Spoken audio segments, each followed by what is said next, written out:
இந்த பௌர்ணமிக்கு பார்த்திங்கன்னா நம்ம திருவண்ணாமலை தான் போனோம். நாங்கள் ஒரு 11:30 அது மாதிரி தான் திருவண்ணாமலை ரீச் ஆனோம். நான் 3வது தடவையாக இப்போ போயிருக்கேன். இதுக்கு முன்னாடி 2 தடவை போயிருக்கேன் பௌர்ணமிக்கு. லைஃபே மாற்றக்கூடிய சக்தி திருவண்ணாமலைக்கு உண்டுங்க. முதல்ல நம்ம இறங்கின உடனே அண்ணாமலையார் கோபுரத்தை கும்பிட்டுட்டு தான் அடுத்தது நம்ம கிரிவலம் ஸ்டார்ட் பண்ணுவோம். கிரிவல பாதை பார்த்திங்கன்னா 14 கிலோமீட்டர் நம்ம நடக்கணும்.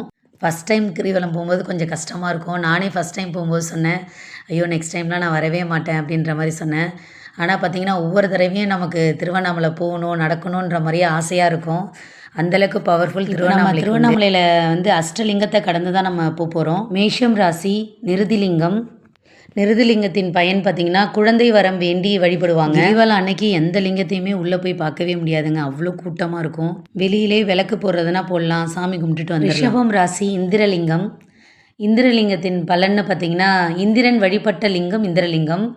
பதவி மாற்றம், பதவி உயர்வு, வேலை சார்ந்த செயல்களுக்கு இந்திரலிங்கத்தை வழிபடலாம். மிதுனம் ராசி ஈசான்யலிங்கம். ஈசனே இங்கு இருப்பதால் இது ஈசான்யலிங்கம். இதன் அதிபதின்னு பார்த்திங்கன்னா புதன் தேவா. நமக்கு ஜாதகத்தில் புதன் தேவா நல்லா இருந்தால் தான் நம்ம மனசு நல்லாயிருக்கும், அமைதியான ஒரு லைஃப் நமக்கு கிடைக்கும்.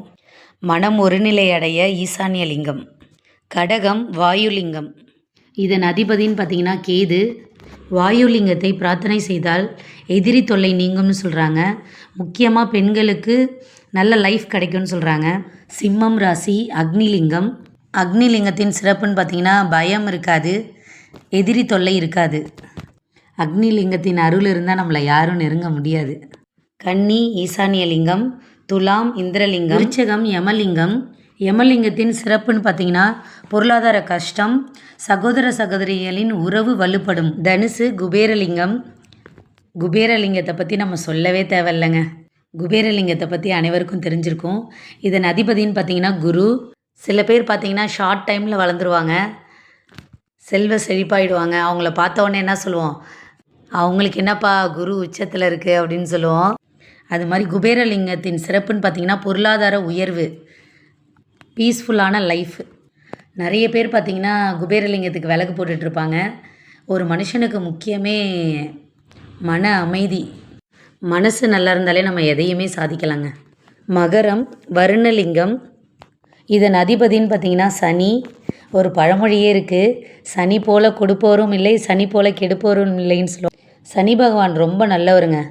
7.5 சனிலாம் வரும்போது நிறைய பேர் பயப்படுவாங்க. அவர் ஒன்றும் செய்ய மாட்டார், ஆனால் கற்றுக் கொடுப்பாரு. லைஃப்னால் என்ன, இவங்க எப்படி அவங்க எப்படின்னு நம்ம கற்றுக் கொடுப்பாங்க. அந்த சேம் டைம் பார்த்திங்கன்னா ஒரு நல்ல லைஃப்பில் நம்மளை கொண்டு போய் உட்கார வச்சுருவாங்க. வருணலிங்கத்தை வழிபட்டிங்கன்னா நாள்பட்ட நோய், தீராத நோய் கூட தீந்துருவாங்க. அவ்வளோ பவர்ஃபுல் வருணலிங்கம் சொல்கிறாங்க. மீனம் குபேரலிங்கம். நம்ம லைஃப்பில் ஒரு தடவையாவது பார்க்கணுன்னா அது திருவண்ணாமலை கிரிவலம் தாங்க. நடக்க நடக்க சூப்பராக இருக்கும், மனசு ஒரு அமைதியாக இருக்க மாதிரி இருக்கும். ஃபஸ்ட் டைம் போகும்போது நடக்க முடியாத மாதிரி இருக்கும். நெக்ஸ்ட் டைம்லாம் பார்த்தா கிடுகிடுன்னு அவங்க நமக்கு முன்னாடி போய் நின்றுவாங்க. அந்தளவுக்கு சூப்பராக இருக்கும். நாங்கள் நைட்டு 12 மணிக்கு மேலே நடந்ததுனால கொஞ்சம் கஷ்டமாக இருந்துச்சு. நீங்கள் திருவண்ணாமலை போகணுன்னு ஆசைப்பட்டீங்கன்னா ஒரு 5 மணிக்கெலாம் அங்கே இருக்கிற மாதிரி போங்க. 5 மணிக்கு போனீங்கன்னா ஒரு 4 மணி நேரத்தில் நீங்கள் சுற்றிட்டு ஏறிடலாம், நடக்கிறதே தெரியாது. இப்போ திருவண்ணாமலையில் பார்த்திங்கன்னா நிறைய ஃபெசிலிட்டிஸ் கொண்டு வந்திருக்காங்க. நான் ஃபஸ்ட் டைம் போனதுக்கும் இப்போ போகிறதுக்கும் நிறைய டிஃப்ரெண்ட். கவர்மெண்ட் நிறைய ஃபெசிலிட்டிஸ்லாம் செஞ்சுருக்காங்க. நடக்கிறதுக்கு நல்லா பீஸ்ஃபுல்லாக இருந்துச்சு. முன்னாடி கல்லுலாம் குத்தும், அது மாதிரிலாம் இல்லை, நல்லா இருந்தது. வாட்டர் ஃபெசிலிட்டிஸ் பார்த்திங்கன்னா நிறைய இப்போ கொண்டு வந்திருக்காங்க. முன்னாடி ஒன்றே தான் நான் பார்த்தேன், இப்போ நிறைய வாட்டர் ஃபெசிலிட்டிஸ்லாம் கொண்டு வந்திருக்காங்க. இந்த சிவனை பார்த்துக்கோங்க, ராஜ அலங்காரத்தில் இருந்தாங்க. ரெஸ்ட் ரூம்லாம் பார்த்திங்கன்னா அதிகமாக இருந்தது. மாதம் பௌர்ணமிக்கு பார்த்திங்கன்னா கூட்டம் குறைஞ்ச மாதிரியே இல்லை. 1000 தலையை பார்த்தா மோச்சோன்னு சொல்லுவாங்க. அங்கே பார்த்திங்கன்னா 5000 தலை கூட பார்க்கலாம். அந்தளவுக்கு போகிற வழியெல்லாம் பார்த்திங்கன்னா கோவில் தாங்க, ஃபுல்லாகவே கோவில் தான். இடுக்கு பிள்ளையார் கோயில், முருகன் கோவில், நித்யானந்தா, துர்க்கையம்மன், ஐயனார், நிறைய கோயில் இருந்துச்சு. ரோட் சைட் ஷாப்லாம் சொல்லியே ஆகணுங்க, அவ்வளோ கடை இருக்குது. ஆனால் எல்லாமே சீப்பாக தான் இருக்குது. ஆனால் மக்கள் யாரும் வாங்குற மாதிரி தெரியல. ஏன்னா வெயிட் எதுவும் இருந்துச்சுன்னா நடக்க முடியாது, கஷ்டமாக இருக்கும். நிறைய சிலைகள்லாம் இருந்துச்சு, சூப்பராக இருந்துச்சு பார்க்கவே.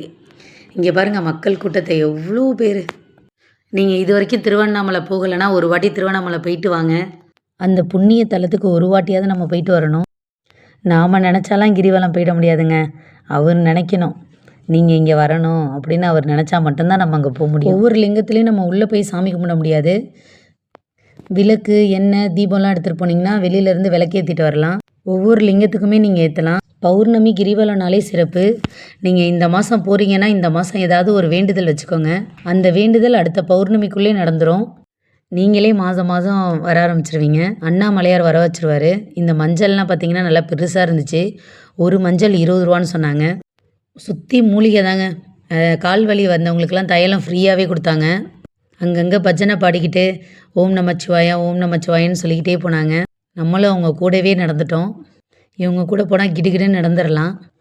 நிறைய பேர் நடக்க முடியாதவங்களாம் பார்த்திங்கன்னா ஷாக்ஸ் போட்டுப்பாங்க, தைலம் தேய்ச்சிப்பாங்க. அங்கே அக்குபஞ்சர் ட்ரீட்மெண்ட் பண்ணுறாங்க, அது பண்ணுவாங்க. ஏதோ ஒரு மூலிகையில பண்ண சூப்புலாம் வித்துட்டு இருந்தாங்க. அதை குடித்தா உடனே உடம்பு வலிலாம் சரியாக போய்டும்னு சொன்னாங்க. ஆனால் நாங்கள் சாப்பிடலை. ஓகே ஃப்ரெண்ட்ஸ், நீங்களும் திருவண்ணாமலைக்கு கண்டிப்பாக போய் ஒரு தடவை வேண்டி பாருங்கள். ஒரு மாதம் வேண்டி மறு மாதம் அது நடந்துச்சுன்னா மறக்காமல் கமெண்டில் சொல்லுங்கள். லைஃப் கண்டிப்பாக மாறும், அதில் எந்த மாற்றமும் இல்லை. நம்ம சேனலை ஃபஸ்ட் டைம் பார்க்குறவங்களா இருந்தால் சப்ஸ்கிரைப் பண்ணிக்கோங்க. இது அம்மணி அம்மாள் கோயில். கடைசியாக நம்ம வந்துட்டோம். இந்த கோயிலில் போய் சாமி கும்பிட்டதுக்கப்புறம் சுட சுட சாப்பாடு கொடுத்துக்கிட்டே இருப்பாங்க. 24 மணி நேரமும் கொடுப்பாங்க. கடைசியாக கிரிவலம் போகிறவங்க அனைவரும் இங்கே போய் ஒரு அரை மணி நேரம் உட்காந்து ஸ்பெண்ட் பண்ணிட்டு தான் வருவாங்க. மிளகு பொங்கல் தருவாங்க சுட சுட. எல்லோரும் சாப்பிட்டுட்டு ரெஸ்ட் எடுத்துகிட்டு தண்ணியிலேருந்து எல்லாமே அங்கேயே வச்சுருக்காங்க. ஓகே ஃப்ரெண்ட்ஸ், தேங்க்ஸ் ஃபார் வாட்சிங். தேங்க்யூ.